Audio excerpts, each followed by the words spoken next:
नमः शिवाय। जय माता दी दोस्तों, आप देख रहे हैं आपका अपना YouTube चैनल व्रत त्योहार कथाएं। मैं हूं आपके साथ रिमझिम शर्मा। आज इस वीडियो में मैं आपके साथ एक बहुत ही महत्वपूर्ण जानकारी कि श्रावण मास में या अन्य जब भी कभी आप शिव पुराण को पढ़ना चाहते हैं, किस प्रकार से आप पढ़ेंगे। अगर शिव पुराण पठन करना चाहते हैं अपने घर में या फिर शिव पुराण आप सुनना चाहते हैं, तो किन नियमों को आपको पालना होगा। जैसे कि घर में क्या आप शिव पुराण पढ़ सकते हैं तो कहां पढ़ सकते हैं, शिव पुराण पढ़ने के लिए समय क्या होगा, शिव पुराण जिस दिन आप शुरुआत करेंगे उस दिन की जो पूजा विधि है वो क्या होगी, शिव पुराण जब तक आप पढ़ रहे होंगे आपको क्या खान पान, जो नित्य क्रियाएं हैं, जो नित्य नियम हैं वो क्या होंगे, शिव पुराण जब समाप्त होगा तो किस प्रकार के नियमों को आपको मानना होगा। ये समस्त जानकारियां इस एक वीडियो में प्राप्त होने जा रही है। तो अगर आप भी शिव पुराण पढ़ना चाह रहे हैं इसी श्रावण मास में, तो इस वीडियो को अंत तक जरूर देख लीजिए। दोस्तों, शिव पुराण हमारे सनातन धर्म में 18 पुराण वर्णित हैं, जिसमें कि चौथे पुराण को शिव पुराण चौथा पुराण माना जाता है। और शिव पुराण में जैसे कि नाम ही है शिव पुराण, तो भगवान शिव की लीलाएं, उनकी कथाएं, उनकी पूजा विधि बहुत सारी संहिताओं के द्वारा इसमें वर्णित है। सबसे पहले देखिए शिव पुराण का यहाँ पर संक्षिप्तता से एक परिचय दे दूं। देखिए, शिव पुराण के रचयिता महर्षि वेदव्यास है। शिव पुराण 18 महापुराणों में चौथा पुराण है।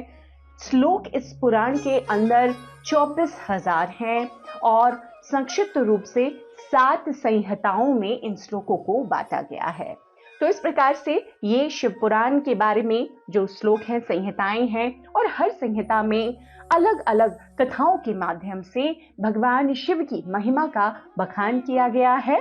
तो दोस्तों, शिव पुराण जब भी आप पढ़ते हैं, सावन के महीने से अगर पढ़ना और सुनना है तो सबसे ज्यादा इसे पुण्य फलदायी बताया गया है। शिव पुराण जब भी आप पढ़ना चाहेंगे, अगर सावन के अलावा पढ़ना चाहते हैं, तो किसी न किसी शुभ मुहूर्त में, खास तौर पर शिव वासर अगर देख सकें, आप पंडित जी से पूछ सकें, तो आपको उसी दिन से शुरू करना चाहिए। शिव वासर मतलब जिस दिन में, जिस शुभ मुहूर्त में भगवान शिव का वास हो। जैसे कि देखिए, हम जब रुद्राभिषेक कराते हैं ना, तो शिव वासर देखकर ही रुद्राभिषेक कराते हैं।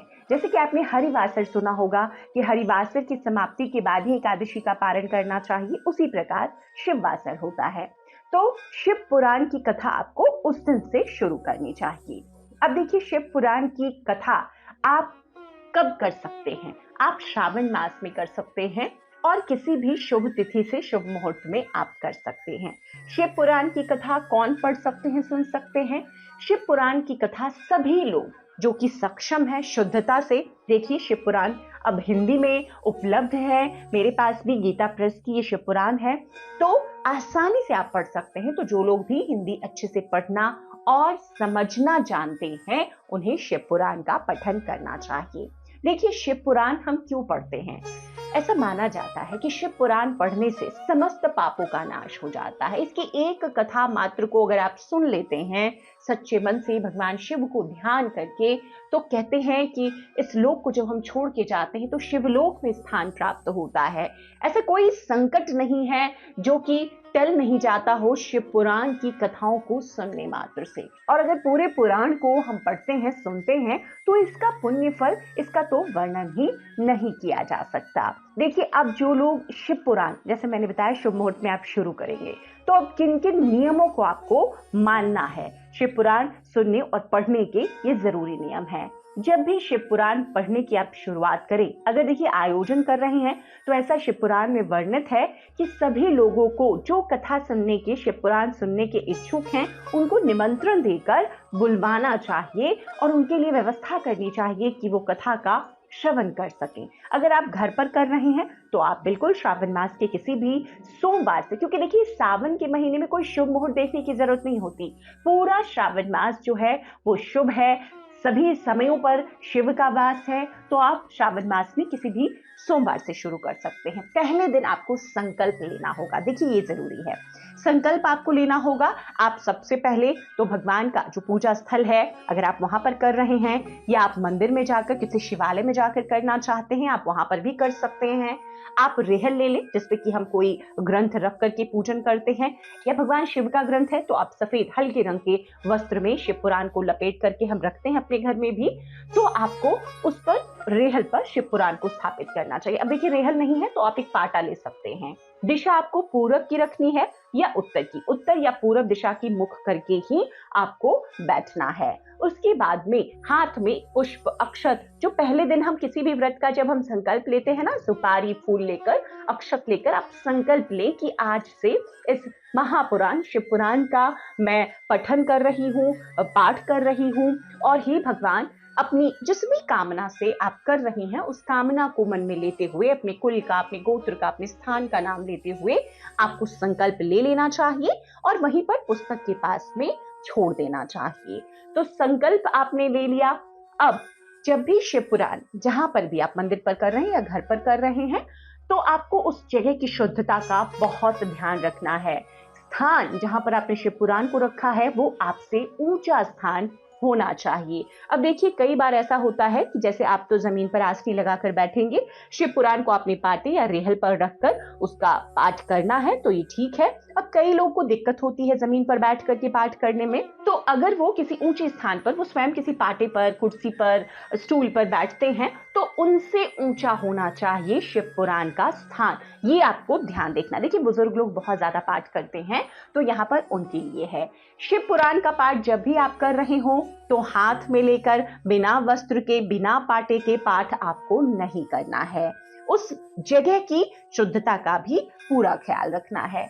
अब आपको क्या करना है? अब देखिए शिव पुराण जब भी आप कोई भी हम कथा पढ़ते हैं, सुनते हैं व्रत कथा, तो हमको एक दीपक जरूर प्रज्वलित करना चाहिए। तो कोई भी पाठ हम करते हैं, दीपक क्या होता है ना, उस पाठ का साक्षी होता है।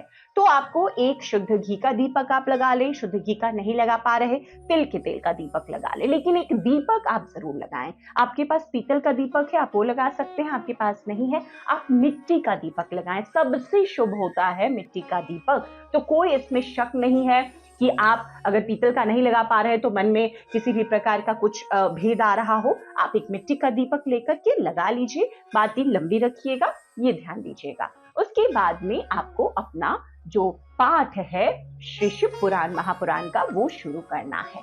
तो इस प्रकार से आपने प्रथम दिवस पर इन चीजों का ध्यान रखा है। अब आपको क्या करना है? अच्छा, जब आप संकल्प लेंगे, यहीं पर बता दूं तो एक चीज आपको ध्यान ये रखनी है कि शिव पुराण के संकल्प लेने के समय पाठ के आपको ये मन में जरूर संकल्प ले लेना है कि आप कितने दिनों में इस पाठ को समाप्त करेंगे। जैसे कि देखिए हम श्री दुर्गा सप्तशती का पाठ करते हैं नवरात्रों में, तो हमारा ये संकल्प रहता है कि 9 दिनों के अंदर हम श्री दुर्गा सप्तशती को संपन्न करेंगे। कई लोग हर दिन पूरा पाठ करते हैं, कई लोग अध्यायों को बांट कर करते हैं। तो शिव पुराण की कथाएं हैं, संहिताएं हैं, आप पहले से बांट लें, डिवाइड कर लें कि कितने दिन में आप पाठ को, शिव पुराण को संपन्न कर लेंगे। अगर आप पूरे श्रावण मास में कर रहे हैं या आपने एक सोमवार से शुरू करके 15 दिन तक कर रहे हैं या आपने अब शुरू किया, आप चाहते हैं कि सावन पूर्णिमा तक करें, तो आप जो भी दिन आप संकल्प लेंगे आपको कोशिश यही रखनी है कि उतने दिनों में आपको अपने पाठ को संपन्न कर लेना चाहिए। अब क्यों ऐसा है? देखिए शिव पुराण के पाठ में, किसी भी ग्रंथ को, धार्मिक पुस्तक को जब हम पढ़ते हैं किसी मनोकामना की सिद्धि के लिए, तो आपको नियमों को पालना होता है। पहला नियम, जैसे मैंने स्थान की शुद्धि बताया, आपकी शुद्धि जरूरी है। कोई महिला है तो आप पीरियड्स में, सूतक पातक में, गर्भावस्था के 6 महीने की बाद की गर्भावस्था है, ऐसे समय में श्री शिव पुराण का पाठ आपको नहीं करना है। आपको घर की शुद्धता का ध्यान रखना है, जैसे कि भोजन संबंधी मैं बता दूं, यहाँ पर घर में तामसिक भोजन नहीं बनना चाहिए। तामसिक भोजन में देखिए मांस, मछली, मदिरा आदि को तो एकदम भूल जाइए। लहसुन प्याज भी घर में नहीं बनना चाहिए जब आप शिव पुराण का पाठ कर रही हो। अब कई लोग ऐसा कहेंगे कि हम नहीं खाएंगे, बाकी घर के लोग खा सकते हैं, तो आपको ध्यान ये रखना है कि आपको परहेज में रहना है। बाकी लोग अगर खा रहे हैं तो कोई बात नहीं है, लहसुन प्याज अगर खा रहे हैं तो आपको शुद्धता का अपने भोजन में पूरा ध्यान रखना है। शिव पुराण के पाठ के समय में आपको, देखिए वैसे तो शिव पुराण में वर्णित है कि हविष्यान भोजन करें, मतलब कि हवन के बाद में एक समय भोजन करना चाहिए। अब आप एक समय कब? भोजन कर सकती हैं। देखिए शिव पुराण, देखिए आपको शुद्धता का ध्यान रखना है। मैं यही कहूंगी कि शिव पुराण का पाठ आपको अपनी सुबह की पूजा के साथ ही सुबह सुबह जितनी सुबह कर सके उतना ही अच्छा है। कई लोग देखिए शाम में करना चाहते हैं, तो शाम के समय तक आप भूखे नहीं रह सकते, तो इसीलिए ऐसा वर्णित होता है पाठों में। अगर स्वयं से हम कर रहे हैं इस तरह के पुराणों का पाठ, तो आप सुबह के समय में कर लें। इसके बाद में आप फलाहार रह सकते हैं या आप एक समय मीठा भोजन खा सकते हैं। शिव पुराण में इस बात का भी वर्णन है कि मीठा भोजन खा करके करना चाहिए।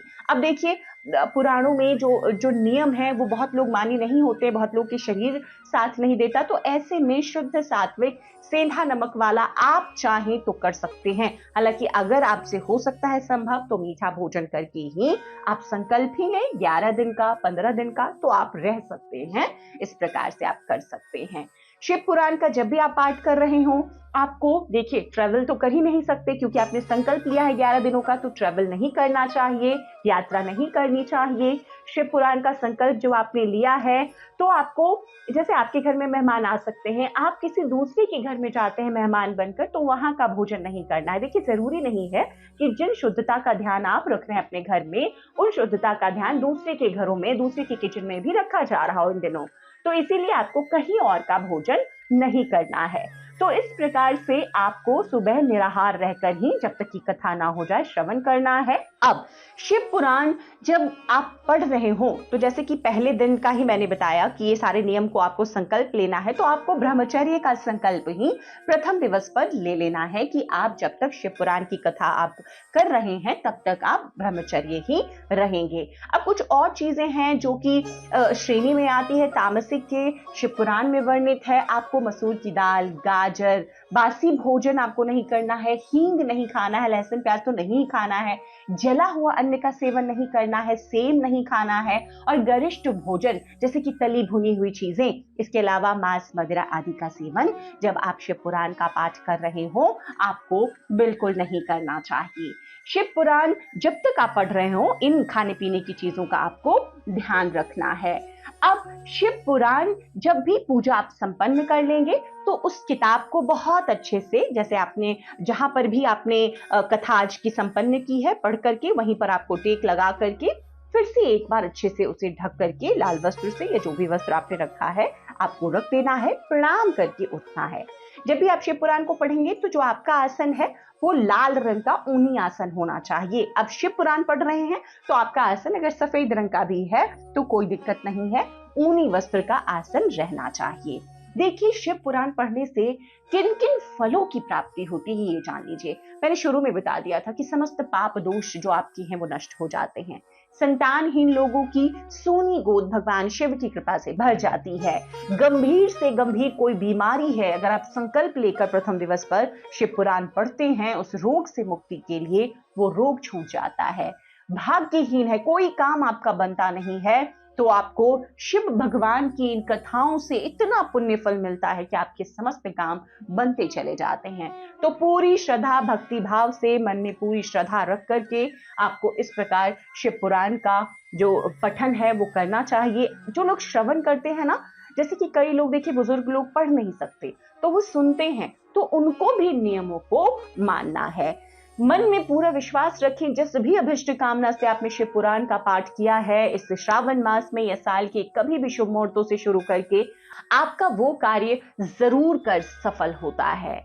शिव पुराण जब भी आप पढ़ रहे हो तो इन नियमों को तो माने ही। आखिरी दिन पर जैसे कि हम किसी व्रत का उद्यापन करते हैं ना, इस दिन पर आपको 11 ब्राह्मणों को बुलवा करके उन्हें खीर का भोजन कराना चाहिए। मतलब खीर विशेष रूप से आप भोजन के साथ जरूर खिलाएं, यह भी शिव पुराण में वर्णित है। आखिरी दिन पर आपको अगर रोजाना, वैसे तो हविष्यान है जैसे मैंने बताया, हवन के बाद अन्न ग्रहण करना है हर रोज के पाठ के बाद, लेकिन कई लोग नहीं कर पाएंगे, तो आप आखिरी दिवस पर हवन करके आप गायत्री मंत्र से हवन कीजिए या पंचाक्षरी मंत्र से।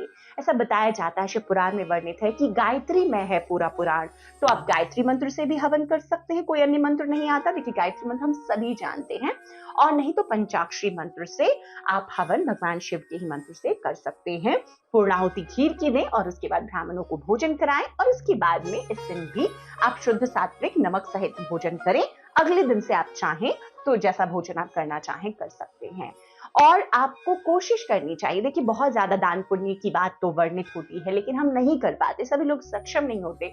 लेकिन जब भी कोई ऐसा अनुष्ठान कर रहे हो तो हमें दान पुण्य के कर्म करने चाहिए। तो ब्राह्मणों को अन्न से, धन से आपको आज के दिन संतुष्ट करना चाहिए। आप 2 ब्राह्मणों को करें, जैसा बोला गया है 11 ब्राह्मणों को भोजन कराना है, तो आप 11 ब्राह्मणों का पैर पूजना कहते हैं, उनके पैर पर वस्त्र से, अन्न से, धन से आप उसका पूजन करके और उनको भोजन करा करके संतुष्ट करके विदा करें। उनका भी आशीर्वाद प्राप्त करें, गुरुजनों का आशीर्वाद प्राप्त करें, माता पिता का आशीर्वाद प्राप्त करें। आपकी जिस भी अभिष्ट कामना से आपने की है, यकीन मानिए वो कामना भगवान शिव की कृपा से, माता पार्वती की कृपा से जरूर पूर्ण होगी। तो उम्मीद करती हूँ शिव महापुराण से संबंधित बहुत ही विस्तृतता से मैंने सभी जानकारियां, सभी नियम आपके साथ शेयर किए हैं कि किस प्रकार से आप घर पर पाठ करेंगे। उम्मीद करती हूँ पसंद आएगा वीडियो। अगर पसंद आया हो तो लाइक जरूर कीजिएगा, आगे ज्यादा से ज्यादा लोगों तक शेयर कर दीजिए कि वो भी इसका लाभ उठा सके। शिव पुराण अगर पठन कर रहे हैं तो इन नियमों को मानकर पूरा लाभ ले सकें। वीडियो अगर पसंद आया हो तो चैनल को सब्सक्राइब भी जरूर कर लीजिए, नोटिफिकेशन के लिए बेल बटन प्रेस कर दीजिए ताकि आने वाले समय में जब भी मैं वीडियो शेयर करूं उसकी नोटिफिकेशन आपको सही समय पर प्राप्त हो जाए। वीडियो देखने के लिए बहुत बहुत शुक्रिया। हर हर महादेव।